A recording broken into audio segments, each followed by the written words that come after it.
कोई नीचे किसी ने कमेंट किया है कि आप वो रजब भट्ट की वाइफ के भाई हो, कजन हो, भाई हो? अच्छा, कैसी हैं वो? ठीक है, खुश है उनके हस्बैंड आ गया वापस? बेबी खुश है। कैसा है? बेबी भी ठीक है माशाल्लाह। गुड। किवान कब घर आएगा यार? आई डोंट नो कब आएगा यार, मुझे नहीं पता। खुदा का वास्ता मेरे से फजूल सवाल ना किया करो, मुझे नहीं पता कब आएगा। जहाँ भी रहे बस सेहतमंद रहे, सेहत तंदुरुस्ती हो उसकी, खैर से फूले फले आ जाएगा। ये भी उसका घर है, वो भी उसका घर है, जहाँ भी रहे खैर से रहे। कोई नहीं खैर है,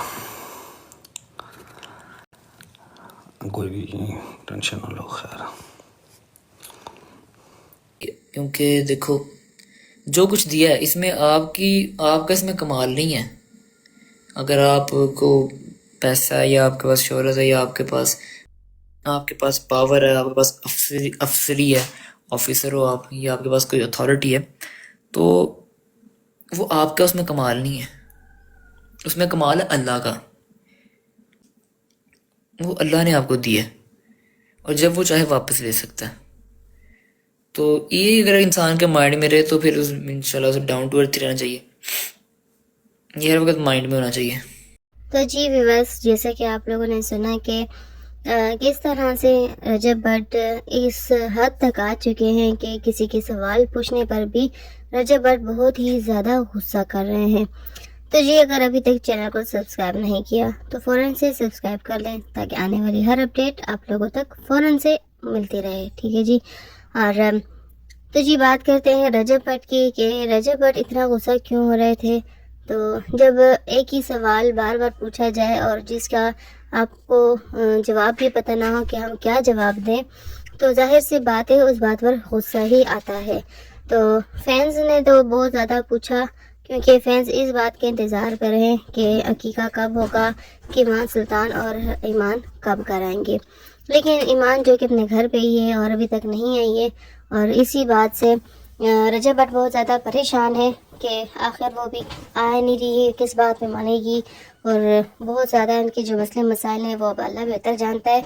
जबकि रजब भट्ट इस खुशी में थे कि मैं जब जाऊंगा तो अकीका भी बहुत ज़्यादा जोश से करूंगा, पूरे पाकिस्तान को पता लगेगा कि आखिर रजब भट्ट ने एक फंक्शन किया है अपने बेटे का।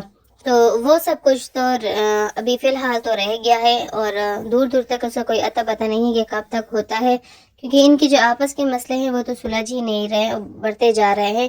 किसकी वजह से?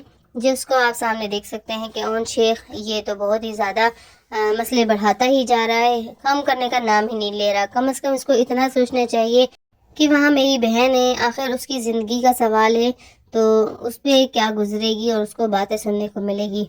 लेकिन ओन शेख किसी की सुनने को ही तैयार नहीं है, वो बस अपनी ही बातें करता है, अपनी ही मगन में है, और पहले बात करके फिर दोबारा कोई बात अगर करने आता है, जवाब देने आता है, तो फिर बस मिसना बन के बैठ जाता है।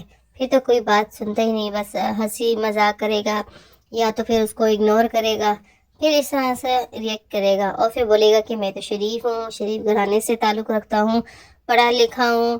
तो जी पढ़े लिखे तो ऐसे रिएक्ट नहीं करते, ऐसा बिहेवियर उनका नहीं होता, सुलझे हुए होते हैं और समझदार भी होते हैं।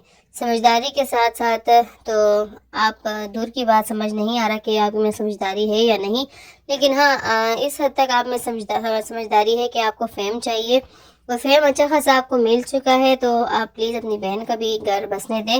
मोहन शेख का दूसरी तरफ कहना है कि जिसको अगर फेम मिल जाए और पैसा शोहरत हर चीज़ हो तो उसको भी ज़मीन पे रहना चाहिए, आसमान पर नहीं उड़ना चाहिए। रजब भट्ट जो कि ओन शेख को समझाने की कोशिश करता है, लेकिन ओन शेख जो है उल्टा उसी पे ही बातें कर देता है कि इतना फेम मिल गया और इतना सब कुछ मिल गया, उसके बाद भी हवाओं में उड़ रहा है, तो उसको ज़मीन पे रहना चाहिए, क्योंकि ज़्यादा गुरूर भी अच्छा नहीं होता। और ये बातें कौन कर रहा है? ओन शेख, जो कि खुद ही अपनी बहन का घर बर्बाद करने पे आया हुआ है। और इतना टाइम हो गया रजब भट्ट के आए हुए, लेकिन अभी तक ईमान और कीमान दोनों घर नहीं गए, तो ये गलत बात है, उसको समझाना चाहिए ताकि वो अपनी हंसी खुशी ज़िंदगी गुजारे। और इसका अपना मसला है, क्योंकि ये तो मुझे नहीं लगता कि किसी भी बात पे समझेगा। तो ईमान को ज़रा देखना चाहिए कि वो अपनी ज़िंदगी अपने बेटे को और अपने जो रिश्ते उसको बचाए। نہ کہ اپنے بھائی کو دیکھے، کیونکہ وہ جب اس کا نہیں سوچ رہا تو اسے بھی نہیں سوچنا چاہیے، وہ اس کو اپنی گھر کی طرف دیکھنا چاہیے، تو وہیں پہ رہے، وہیں پہ زندگی گزارے، جب شادی ہو چکی ہے تو اپنے سسرال میں ہی رہے، چاہے وہ اچھے برے حالات جیسے بھی ہوں، تو وہیں پہ ہی کمپرومائز کرنا چاہیے، تاکہ کل کو اس کی ساس اور نند بھی اور جو اس کا شوہر ہے وہ بھی اس کے ساتھ اچھا بیہیو کرے، کیونکہ جگہ بنانی پڑتی ہے اور اس کے لیے ٹائم لگتا ہے۔ ٹھیک ہے جی، یہ ایک میری طرف سے ایڈوائس تھا، باقی آپ لوگ کو اس ویڈیو میں کیا لگتا ہے، اپنی اس ویڈیو سے اپنی رائے ضرور دیجیے گا مجھے، تو کمنٹ سیکشن میں، ٹھیک ہے، ویڈیو پسند آئے تو لائک شیئر کمنٹ کر لیں، اور اپنا خیال رکھیں، ملتے ہیں نیکسٹ ویڈیو نیکسٹ اپڈیٹ کے ساتھ۔ اوکے جی، اللہ حافظ۔